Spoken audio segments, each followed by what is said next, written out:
Bonjour à toutes et à tous, ça continue depuis Évian, la Global Conférence, une édition spéciale dans Ligne pour ta planète. Et nous sommes ravis d'accueillir Emmanuel Poilane, bonjour. Bonjour. Vous êtes directeur de France Liberté, la fondation créée par Daniel Mitterrand. Absolument. Alors, la fondation qui était axée vraiment sur la défense des droits de l'homme s'est un petit peu réorientée, d'après ce que j'ai compris, aussi vers des questions de sauvegarde des biens communs de l'humanité, et notamment de l'eau. Absolument. Donc la question qui est sous-jacente, c'est est-ce que l'accès à l'eau est un droit de l'homme? J'imagine que c'est l'une des questions qu'on nous posera. Et donc, on va justement vous poser la première question, une question de molle. Quelle réforme proposez-vous de mettre en place pour assurer une gestion équitable et durable de l'eau? Ce qu'on propose, c'est d'imaginer une gouvernance qui soit mondiale et qui puisse descendre jusqu'au local. Le vrai problème aujourd'hui sur l'accès à l'eau, c'est qu'il n'y a pas d'ambition politique pour le bien commun. Donc on gère les choses dans chaque endroit au mieux. Chez nous, de façon très bien, avec une technique incroyable qui nous fait oublier l'eau, qui nous fait oublier que l'eau est le bien commun. L'eau à Paris est d'une qualité voilà, ça roule, c'est la qualité, etc. Et par contre, il y a encore entre 800 millions et 1 milliard de personnes qui n'ont pas accès à l'eau sur la planète. Donc il faut absolument qu'on réussisse à faire la promotion d'une gouvernance mondiale de l'eau. Alors après, ça peut prendre la forme d'une agence de l'ONU, ça peut prendre la forme d'une organisation mondiale de l'eau. Enfin, il y a vraiment des choses à inventer et c'est ce qu'on va essayer de porter pour le prochain forum mondial de l'eau ou le forum alternatif mondial de l'eau à Marseille en mars prochain. D'accord. Très bien, donc c'est l'une de vos ambitions, c'est ça. Et absolument. Vous avez un choix, est-ce que c'est plutôt une structure de l'ONU? Est-ce que c'est plutôt une agence mondiale, pas forcément liée au système de l'ONU? Est-ce que vous avez une conviction Si vous voulez, aujourd'hui, la seule entité qui regroupe beaucoup d'acteurs, c'est le Conseil mondial de l'eau, qui est une association loi de 1901, créée en France à Marseille, et qui, quelque part, fait un peu la promotion de l'eau business pour les entreprises multinationales et pour le modèle français. Donc on veut surtout qu'il y ait autre chose, et que ce soit dans un consensus général, qu'on puisse créer une vraie gouvernance mondiale de l'eau. Donc on est porteur de cette volonté de rassembler le maximum de monde autour de cette question pour enfin avoir une vraie solution et pas une asso loi 1901 française pour parler de la gouvernance mondiale.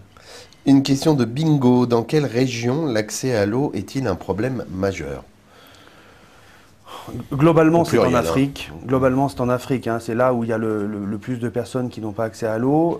Mais il y a aussi, évidemment, l'Amérique latine, l'Inde, l'Asie du Sud-Est. C'est bêtement faute de moyens. Moi, j'ai vécu très longtemps en Afrique, une vingtaine d'années, dans 5 pays. Et donc, c'est juste une question de moyens. C'est qu'il n'y a pas l'argent nécessaire pour mettre en place la technique minimum de forage ou de puits avec un minimum de réseau d'adduction d'eau pour faire qu'il y ait un accès à l'eau correcte. Donc, les gens font encore 6 km à pied pour aller chercher de l'eau au puits avec une eau qui n'est pas forcément de bonne qualité. Donc, ce qu'on appelle aussi de nos voeux, c'est un engagement politique fort pour faire qu'il y ait une ambition pour l'eau pour tous, comme un préalable de l'humanité à être en capacité de vivre ensemble. C'est-à-dire que si on ne peut pas donner accès à l'eau à tout le monde sur la planète, l'humanité n'existe pas. On est encore les uns contre les autres et ça c'est inadmissible à l'époque à laquelle on vit. Justement, les uns contre les autres, une question de Juju. L'eau pourrait-elle être un enjeu majeur au point de déclencher des guerres? C'est déjà le cas. C'est le cas, on connaît toutes les difficultés qu'il y a autour du Jourdain en Israël, entre Israël et la Palestine, et Israël et ses voisins. Mais ce qui est intéressant de noter, c'est qu'il y a quand même globalement plus d'accords d'entente sur l'accès à l'eau entre les pays frontaliers que de guerre. C'est dans le livre de Kempf, l'avant-dernier, où il mettait en avant une étude d'une université américaine qui avait relevé qu'il y avait 1800 ententes sur l'eau entre les pays et 30 guerres, dont 27 entre Israël et ses voisins. Donc globalement, ça amène plus de paix. Les gens savent très bien que l'eau c'est la vie et qu'il faut la partager. Mais néanmoins, il y a toujours un risque de guerre et il faut absolument se préserver de ça. Ce serait le pire de tout. Être dans un monde en guerre de l'eau, ce serait le pire de tout. Et question de Juju à nouveau, cela coûte cher l'accès à l'eau pour tous. Vous en parliez tout à l'heure, l'adduction d'eau, etc. Est-ce que c'est des investissements si importants que ça?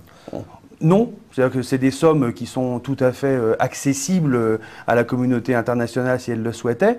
On peut même dire que ça ne coûterait rien, parce qu'on sait aujourd'hui que si on investissait 1 euro sur l'eau, on aurait un retour sur la santé qui serait très probablement bien supérieur à 1 euro. Et puis ensuite, on sait aussi qu'un euro investi sur l'eau, c'est 8 euros de création d'économie derrière elle. C'est-à-dire qu'une fois que vous amenez l'eau dans un endroit, il y a plein de choses qui se créent. On peut faire un jardin, on peut faire des fruits et des légumes, on peut commencer à organiser un petit peu d'artisanat, etc. Donc si on amène l'eau, on crée de l'économie. Donc il faut voir cet investissement comme un préalable pour aider les gens à sortir de la survie et entrer dans une vie normale.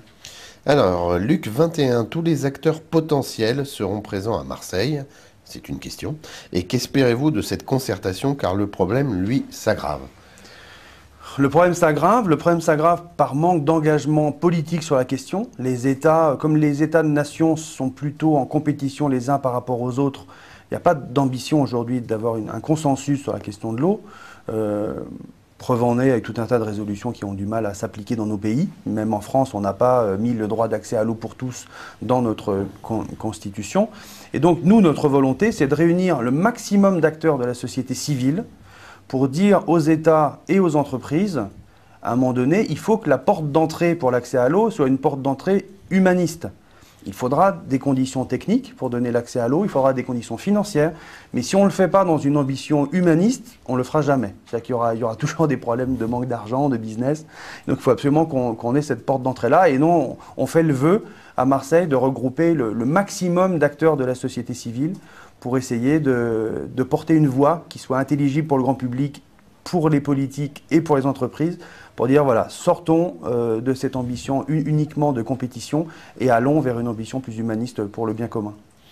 Alors, une question de Faria. Est-ce que l'eau est gaspillée aujourd'hui et dans quelle proportion? L'eau est gaspillée. Je vous invite à aller voir le site prixdel'eau.fr.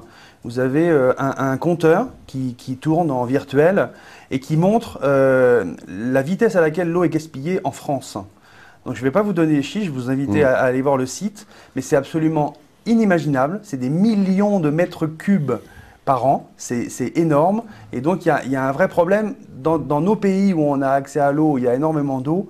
On en oublie même de ne pas gaspiller parce que quelque part ça ne pose pas de problème pour le business, ça finira par en poser, mais pour le coup on oublie que dans d'autres pays il n'y a pas d'eau et pour le coup on devrait faire un minimum d'investissement pour ces pays-là et on ne le fait pas. Mais cela dit, chez nous, on gaspille, allez voir prixdel'eau.fr. Mais sans vouloir faire de mauvais jeu de mots, il n'y a pas de vase communicant entre l'excès de consommation chez nous et l'absence totale de consommation ailleurs.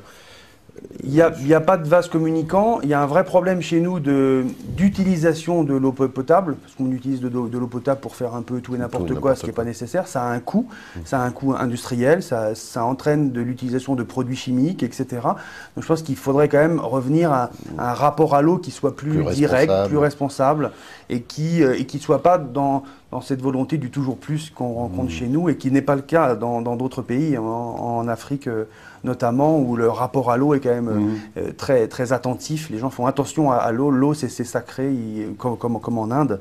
Il faut vraiment qu'on retrouve ça chez nous et qu'on redonne cette ambition philosophique à nos enfants.